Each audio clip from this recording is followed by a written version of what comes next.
오늘 우리가 말씀 딱 한 구절 같이 읽었는데요. 이 말씀이 예수님이 십자가에서 마지막으로 하신 말씀입니다. 예, 다 이루었다. 한번 생각해 보시기 바랍니다. 예수님이 십자가에서 달려가시는 모습을 한번 머릿속에 생각해 보시기 바랍니다. 이미 채찍에 맞으셔가지고 몸에는 많은 상처와 피가 흐르고 있습니다. 그리고 머리에는 가시관이 박혀져 있고요. 또 양 손과 발에 대못이 박혀져 있습니다. 정말 말로 표현할 수 없는 극심한 고통 속에서 예수님이 죽어가셨습니다. 이 죽어가는 마지막 순간에 예수님이 하신 말씀, 다 이루었다. 이 짧은 말씀 안에는 온 세상을 향한 구원의 완성이 담겨져 있습니다. 하나님의 영원한 계획이 말씀되어져 있고 죄와 사망 그리고 악한 영인 사탄에 대한 승리가 이 말씀 안에 담겨져 있습니다. 이 다 이루었다는 말은요, 헬라어로 테텔레스타이라고 말을 합니다. 이 말은 단순히 끝났다 이런 의미가 아니에요. 완전히 끝맺었다. 완전히 성취되었다. 완전하게 갚아주셨다. 이런 의미가 이 안에 담겨져 있습니다. 2000년 전 당시에는요, 사람들이 빚을 지면 장부에 기록을 했고요. 그 빚을 갚을 때 테텔레스타이 도장을 찍었습니다. 다 갚았다는 뜻이에요. 이제 지불할 빚이 없다 이런 뜻입니다. 그리고 감옥에서 죄값을 치르고 나오게 된 죄수의 이름이 적혀져 있는 장부에도 똑같이 테텔레스타이 도장을 찍었습니다. 죄값을 다 치렀다. 이제 더 이상 과거에 지은 죄 때문에 감옥에 올 필요가 없다. 이런 의미의 도장을 찍어 주었습니다. 예수님께서 십자가 위에서 다 이루었다. 테텔레스타이 이렇게 말씀하실 때 우리의 죄를 기록한 장부 위에 예수님의 십자가 피로 이 도장이 찍히게 된 겁니다. 더 이상 우리가 죄값을 치를 필요가 없다고 말씀하고 있는 것입니다. 예수님께서 죽으심으로 우리의 모든 죄값을 완전히 지불하셨기 때문입니다. 여기서 아주 중요한 진리가 있습니다. 예수님은 높아지심이나 성공하심으로 무언가를 이루신 것이 아닙니다. 예수님은 죽으심으로 다 이루셨습니다. 이 세상에 많은 사람들은 영광을 높아짐에서 찾고 있습니다. 높은 지위, 많은 재산, 존경받는 자리. 그렇지만 하나님은 정반대로 일을 하십니다. 낮아짐과 죽음을 통해서 영광을 보여주십니다. 빌립보서 2장 6절에서 사도 바울이 감옥 안에서 이런 고백을 합니다. 예수님은 근본 하나님의 본체시나 하나님과 동등됨을 취할 것으로 여기지 아니하시고 오히려 자기를 비워 종의 형체를 가지사 사람들과 같이 되셨고 사람의 모양으로 나타나사 자기를 낮추시고 죽기까지 복종하셨으니 곧 십자가에 죽으심이라. 예수님은 하나님이십니다. 처음에도 하나님이셨고 이 땅에 오셨을 때도 하나님이셨습니다. 그러나 예수님은 십자가에 죽기까지 낮아지셨습니다. 그래서 어떻게 되었습니까? 빌립보서 2장 9절에 보면 예수님의 이름이 모든 이름 위에 뛰어난 이름이 되었다 말씀하고 계십니다. 사람들의 눈에는 십자가가 부끄러움이고 패배였습니다. 그러나 하나님은 십자가에서 모든 것을 다 이루셨습니다. 십자가는 영광의 완성이었습니다. 예수님이 십자가를 지시기 전날 밤에 제자들 앞에서 허리에 수건을 두르시고 대야에 물을 떠서 제자들의 발을 씻겨 주셨습니다. 그 당시 길은요, 포장된 도로가 아니었어요. 길은 먼지로 가득했고 가축이나 동물들의 배설물로 너무나 더러웠습니다. 그 더러운 길을 샌들을 신고 다녔으니 발이 얼마나 더럽겠습니까? 이 더러운 발을 아무도 씻어주려고 하지 않았습니다. 그래서 가장 낮은 종이 이 일을 했습니다. 그런데 예수님이 무릎을 꿇고 제자들의 발을 씻겨주셨습니다. 예수님은 십자가에서만이 아니라 모든 삶에서 죽기까지 낮아지는 본을 보여주셨습니다. 우리가 가끔 이런 생각을 하는 경우가 있는 것 같아요. 기도하고 봉사하고 착하게 사는 것을 낮아지는 것이라고 생각을 하고, 낮아져야 하나님의 사랑을 받고 구원을 얻어서 천국에 들어가는 것인가, 이런 생각을 하는 경우가 있습니다.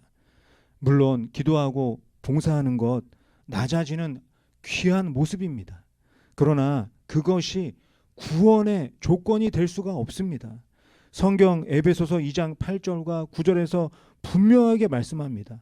너희가 그 은혜에 의하여 믿음으로 말미암아 구원을 받았으니 이것이 너희에게서 난 것이 아니요 하나님의 선물이라. 행위에서 난 것이 아니니 이는 누구든지 자랑하지 못하게 하심이라. 구원은 우리의 행위로 얻어지는 것이 아닙니다. 구원은 전적으로 하나님의 선물입니다. 은혜로 주어지는 선물입니다. 성경에 보면요, 이 문제 때문에 고민했던 한 청년이 나옵니다. 누가복음 18장에 등장하는 부자 관원 청년입니다. 그 청년이 예수님께 나와서 물어봅니다. 누가복음 18장 18절에 보면요, 선한 선생님, 내가 무엇을 해야 영생을 얻습니까? 이 청년의 질문을 잘 보시기 바랍니다. 무엇을 해야, 이렇게 질문하고 있습니다. 이 청년의 관심은 은혜가 아니라 행위였습니다. 내가 무엇을 더하면 구원을 얻고 영생을 얻습니까? 이것이 이 청년의 질문이었습니다. 이 청년을 오늘날로 비교한다면 빠지지 않고 예배드리고 봉사하고 가정에서나 직장에서나 성실하게 살아가는 그런 모습의 사람이었습니다.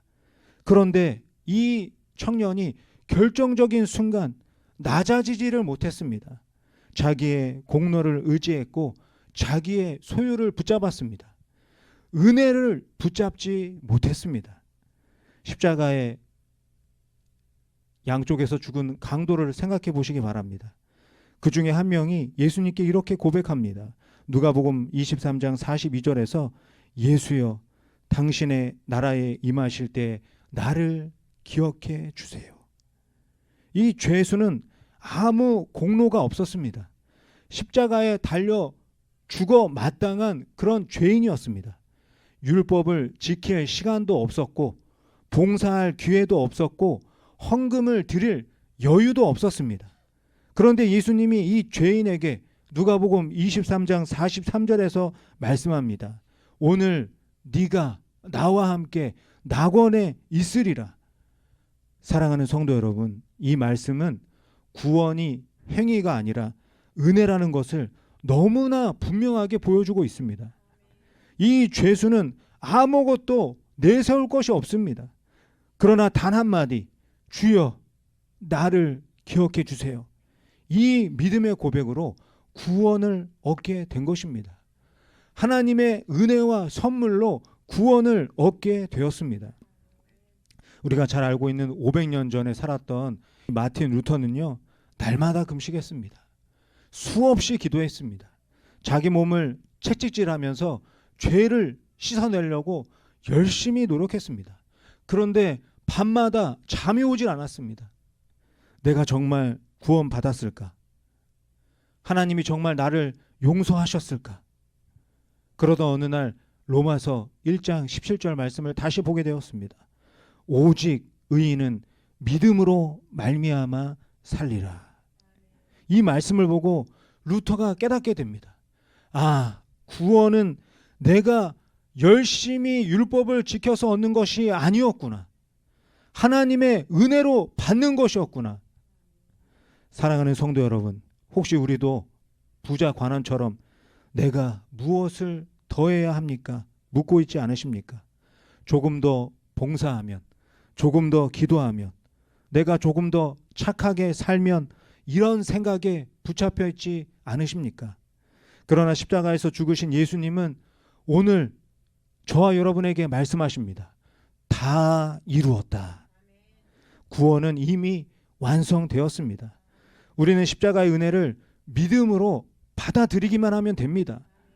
우리는 구원을 얻어내는 사람들이 아니라 구원을 받아들이는 사람들입니다.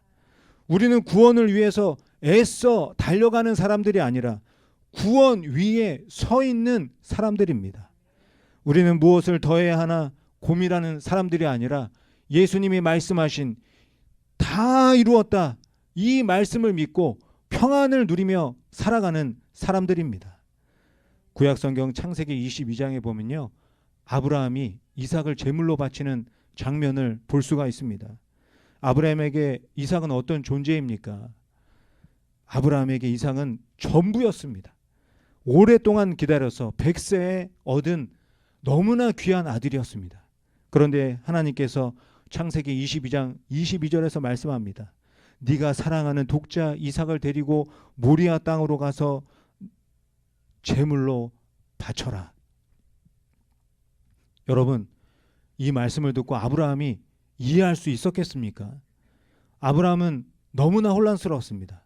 그런데도 아침 일찍 일어나서 나귀 위에 안장을 올려놓고 2명의 종과 이삭을 데리고 모리아 산으로 갑니다. 그 길이 3일이나 걸렸습니다. 그동안 이 아브라함의 마음이 얼마나 힘들었겠습니까?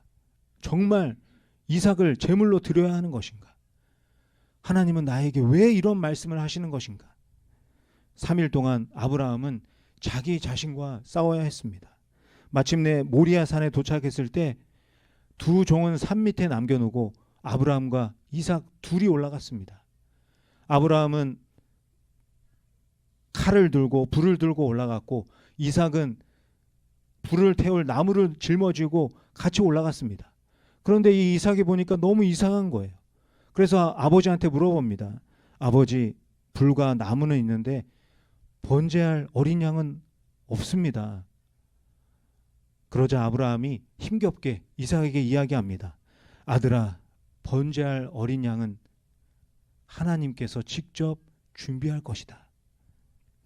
마침내 번제단 위에 아브라함은 이삭을 올려놓고 칼을 들어 올렸습니다. 그때 창세기 22장 12절에서 말씀하십니다. 그 아이에게 손을 대지 말라.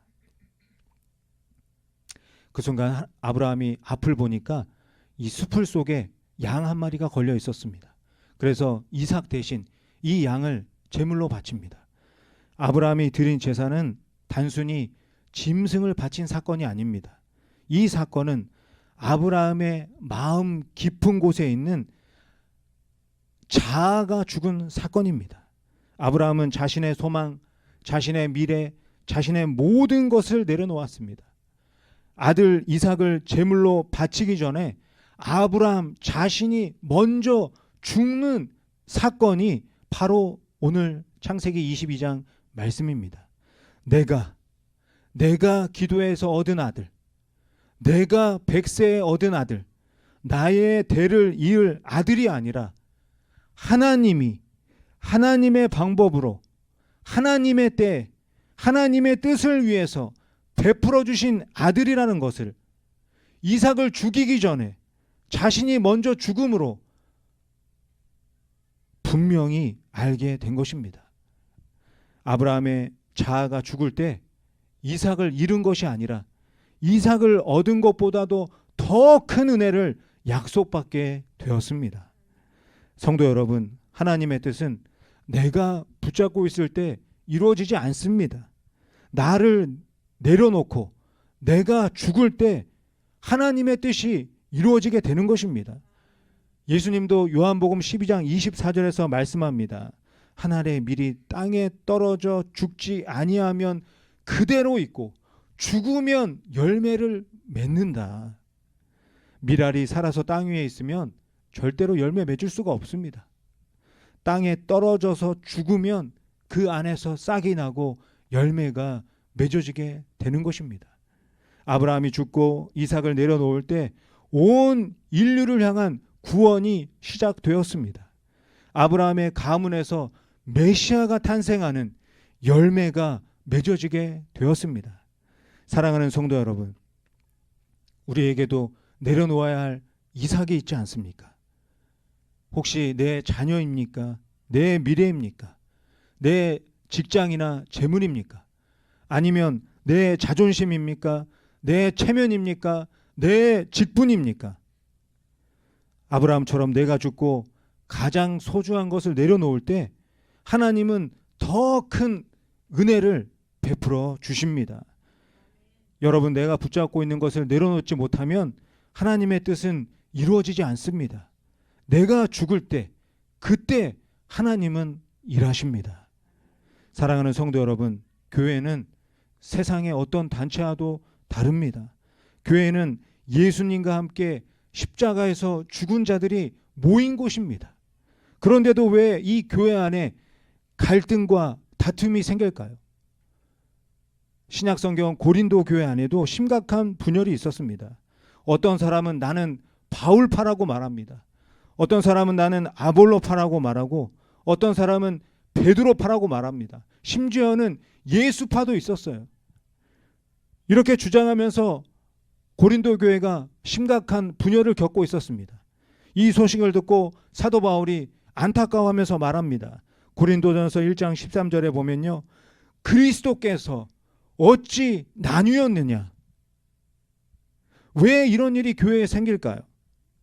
십자가에서 죽지 않았기 때문에 교회 안에 이런 일이 일어나는 것입니다. 십자가 대신에 자기 뜻과 자기 주장을 내세우고 자기 명예를 붙들기 때문에 갈등과 분열이 생긴 것입니다. 성경은 이런 갈등을 숨기지 않고 다 기록합니다.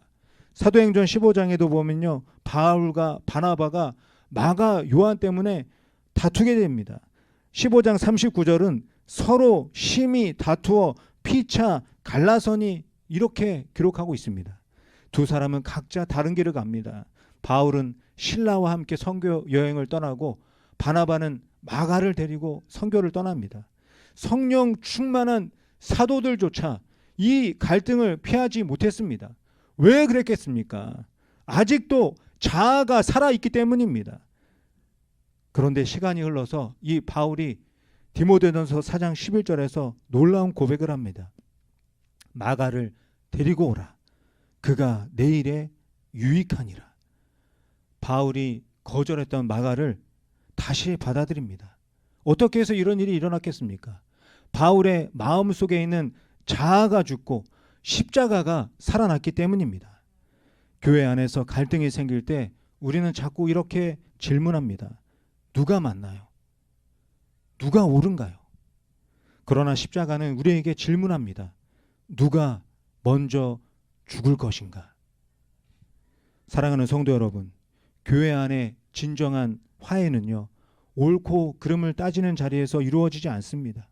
누군가 먼저 십자가에서 죽기로 결단할 때 교회 안에 화해가 이루어지게 되는 것입니다. 이 진리를 한국 교회 역사 속에서 알 수가 있습니다. 우리가 잘 아는 손양원 목사님, 여순 사건 때 두 아들이 총살을 당해서 죽습니다. 두 아들을 죽인 사람을 송양원 목사님이 어떻게 하셨냐면 재판에서 사형을 받게 되었는데 그 사형수를 용서해 달라고 합니다. 용서해 줄 뿐만이 아니라 양자로 받아들입니다. 사랑으로 양육을 합니다. 주변의 이웃들이 물어봅니다. 어떻게 자기 아들을 죽인 저 사람들을 양자로 삼을 수 있습니까? 그러자 송양원 목사님이 고백합니다. 나는 이미 죽었고 내 안에 그리스도만 사십니다. 여러분, 이것이 바로 십자가에서 죽은 사람의 모습입니다. 이런 자기 부인의 삶이 다양한 신분과 계급, 다양한 외모와 성격을 가진 사람들이 모인 교회를 가능하게 하는 것입니다. 이런 교회를 통해서 세상이 감동하게 하는 것입니다. 사랑하는 성도 여러분, 오늘 우리 안에도 풀리지 않은 갈등이 있지 않습니까? 교회 안에서 혹은 가정 안에서 여전히 내가 옳다고 주장하고 있지 않습니까? 내 헌신, 내 수고를 더 크게 인정받고 싶어 하지 않으십니까? 내 자존심 때문에 여전히 상대방을 용서하지 못하고 있지 않으십니까? 예수님은 오늘 우리에게 말씀하십니다. 내가 십자가에서 죽을 때 그 자리에 화해가 시작된다. 내 권리를 십자가 앞에 내려놓을 때 그 자리에 새로운 길이 열린다. 내 욕심을 십자가에 못 박을 때 그 자리에 열매가 맺힌다. 사랑하는 성도 여러분, 오늘 예수님이 십자가에서 마지막으로 말씀하십니다. 다 이루었다. 예수님께서 십자가에서 죽으심으로 우리는 자유를 얻게 되었습니다. 예수님이 죽으심으로 생명을 얻게 되었습니다. 예수님이 죽으심으로 영원한 승리를 누리게 되었습니다. 예수님이 십자가에서 죽으실 때 하나님께서 말씀하십니다. 테텔레스타이. 하나님께서 완전히 성취하셨고 하나님께서 완전하게 갚으셨다고 말씀하고 계십니다. 예수님은 십자가에서 죽으심으로 이 놀라운 일을 보여주셨습니다. 우리 교회는 작은 개척교회입니다. 우리 교회는 부족한 것이 많습니다. 우리는 미련하고 연약합니다. 그렇지만 우리가 십자가에서 죽는 순간 테텔레스타이, 하나님의 뜻이 온전하게 이루어지는 놀라운 은혜가 베풀어질 줄 믿습니다. 십자가에서의 죽음은 그 어느 것보다도 크고 그 어느 것보다도 충분하고 그 어느 것보다도 가장 지혜롭고 능력이 있는 십자가의 죽음인 줄 믿습니다. 그렇다면 이제 우리는 선택해야 합니다. 여전히 내 힘과 내 공로를 붙들고 살 것인가? 아니면 나는 십자가에서 죽고 예수로 살아갈 것인가? 사도 바울은 고린도전서 2장 2절에서 고백합니다. 내가 너희 중에서 예수 그리스도와 그의 십자가에 못 박히신 것 외에는 아무것도 알지 아니하기로 작정하였다. 바울은 십자가에서 죽은 것 외에는 아무것도 자랑하지 않았습니다. 여러분, 세상은 돈을 자랑하고 권력을 자랑하고 규모와 사이즈를 자랑합니다. 그러나 우리는 오직 내가 십자가에서 죽은 것, 이것이 나의 자랑이 되어야 할 줄 믿습니다. 내 고집, 내 자존심, 내 욕심이 십자가에서 죽었다고 자랑할 때 그때 하나님의 뜻이 이 땅에 다 이루어지게 되고 성도가 성도다워지고 교회가 교회다워지는 줄 믿습니다. 사랑하는 성도 여러분, 오늘 예배를 마치고 돌아갈 때 다시 살아있는 나로 돌아가지 마시기 바랍니다. 죽은 척하는 신앙인이 되지 마시기 바랍니다. 십자가에서 죽은 나로 살아가시기 바랍니다. 가정에서, 교회에서, 이 세상에서 십자가에서 죽은 자로 살아가시기 바랍니다. 갈라디아서 6장 14절에서 고백합니다. 그러나 내게는 우리 주 예수 그리스도의 십자가 외에는 결코 자랑할 것이 없으니 그리스도로 말미암아 세상이 나를 대하여 십자가에 못 박히고 내가 또한 세상을 대하여 십자가에 못 박히노라. 십자가에서의 죽음을 자랑하는 성도님들을 통해서 테텔레스타이, 하나님의 뜻이 다 이루어질 줄 믿습니다. 테텔레스타이, 하나님의 큰 은혜와 축복이 저와 여러분의 삶 가운데 임하게 될 줄 믿습니다. 이러기 위해서 우리가 날마다 십자가에서 죽어야 됩니다.